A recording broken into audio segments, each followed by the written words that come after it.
Clip number 122، اس میں آپ انشاءاللہ قرآن پاک کی سورہ آل عمران کی آیت نمبر 71 سے لے کر 73 کی تلاوت، ترجمہ اور تفسیر قرآن صراط الجنان سنیں گے۔ بسم اللہ الرحمن الرحیم۔ ترجمہ: اللہ کے نام سے شروع جو نہایت مہربان رحمت والا ہے۔ یا اہل الکتاب لم تلبسون الحق بالباطل وتکتمون الحق وانتم تعلمون۔ ترجمہ: اے کتابیوں، حق کو باطل کے ساتھ کیوں ملاتے ہو اور حق کیوں چھپاتے ہو حالانکہ تم جانتے ہو۔ لم تلبسون الحق بالباطل، حق کو باطل کے ساتھ کیوں ملاتے ہو؟ فرمایا کہ اے کتابیوں، اپنی کتابوں میں تحریف و تبدیل کر کے حق کو باطل کے ساتھ کیوں ملاتے ہو اور ذاتی مفادات کے لیے حق کیوں چھپاتے ہو حالانکہ تم جانتے ہو کہ یہ نبی حق ہیں اور تم غلطی پر ہو۔ وقالت طائفة من أهل الكتاب آمنوا بالذي أنزل على الذين آمنوا وجه النهار واكفروا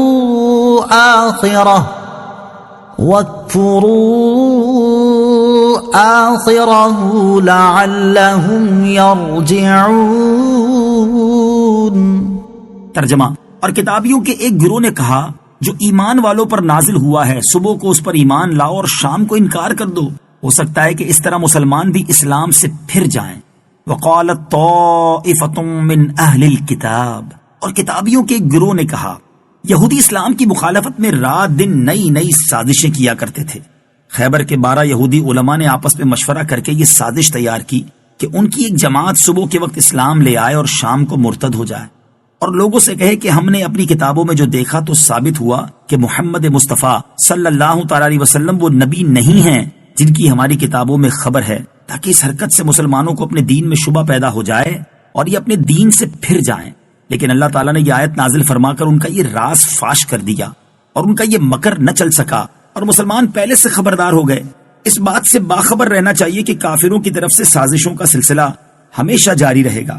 آج بھی ایسی سازشیں پکڑی جاتی ہیں کہ جھوٹی فلموں، جھوٹی رپورٹوں اور جھوٹی تصویروں کے ذریعے لوگوں کو اسلام سے متنفر کیا جاتا ہے۔ اس وقت کفار میڈیا کو اس مقصد کے لیے بطور خاص استعمال کر رہے ہیں۔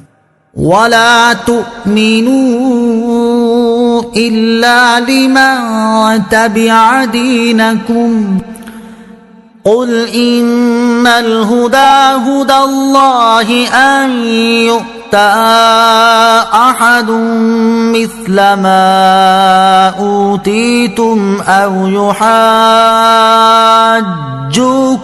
عِندَ رَبِّكُمْ قُلْ إِنَّ الْفَضْلَ بِيَدِ اللَّهِ يُؤْتِيهِ مَن يَشَاءُ وَاللَّهُ وَاسِعٌ عَلِيمٌ۔ ترجمہ: اور مزید آپس میں کہا کہ صرف اسی کا یقین کرو جو تمہارے دین کی پیروی کرنے والا ہو۔ اے حبیب، تم فرما دو کہ ہدایت تو صرف اللہ ہی کی ہدایت ہے، اور یہ سازشی آپس میں کہتے ہیں کہ اس کا بھی یقین نہ کرو کہ کسی اور کو بھی ویسا مل سکتا ہے جو تمہیں دیا گیا، یا کوئی تمہارے رب کے پاس تمہارے اوپر غالب آ سکتا ہے۔ اے حبیب، تم فرما دو کہ فضل تو یقیناً اللہ ہی کے ہاتھ میں ہے، وہ جسے چاہتا ہے عطا فرما دیتا ہے، اور اللہ وسعت والا، علم والا ہے۔ وَلَا تُؤْمِنُوا إِلَّا لِمَن تَبِعَ دِينَكُمْ، اور صرف اسی کا یقین کرو جو تمہارے دین کی پیروی کرنے والا ہو۔ یہودی ایک تو آپس میں سازشیں بناتے رہتے تھے اور دوسرا ایک دوسرے سے کہتے کہ صرف اسی کا یقین کرو جو تمہارے دین کی پیروی کرنے والا ہو، اور اس بات پر ہرگز یقین نہ کرو کہ کسی اور کو بھی ویسی ہدایت، دین، کتاب و حکمت اور شرافت و فضیلت مل سکتی ہے جو تمہیں ملی ہوئی ہے۔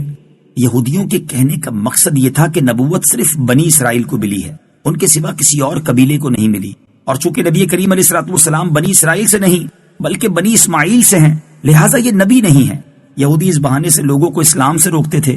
یوں ہی ان کے علماء کا کہنا تھا کہ تم زبان سے اسلام کی حقانیت کا اقرار کر لینا مگر دل سے نہ کرنا۔ یہودیوں کے یہ دعوے سراسر جھوٹے تھے کہ نبوت ان کے علاوہ کسی اور کو نہیں مل سکتی، کیونکہ اس بات کا ذکر کسی آسمانی کتاب میں نہیں تھا۔ نیز اللہ تعالیٰ نے فرمایا، اے حبیب، صلی اللہ تعالی علیہ وآلہ وسلم تم فرما دو کہ فضل تو یقیناً اللہ عز و جل ہی کے ہاتھ میں ہے، وہ جسے چاہتا ہے عطا فرما دیتا ہے، یعنی وہ جسے چاہتا ہے نبوت عطا فرماتا ہے۔ تو جس چیز میں اللہ تعالیٰ نے قید نہ لگائی، تم لگانے والے کون ہوتے ہو؟ نبوت میرا فضل ہے، جسے چاہوں عطا کروں، میں نے اس کو بنی اسرائیل کے لیے خاص نہ فرمایا۔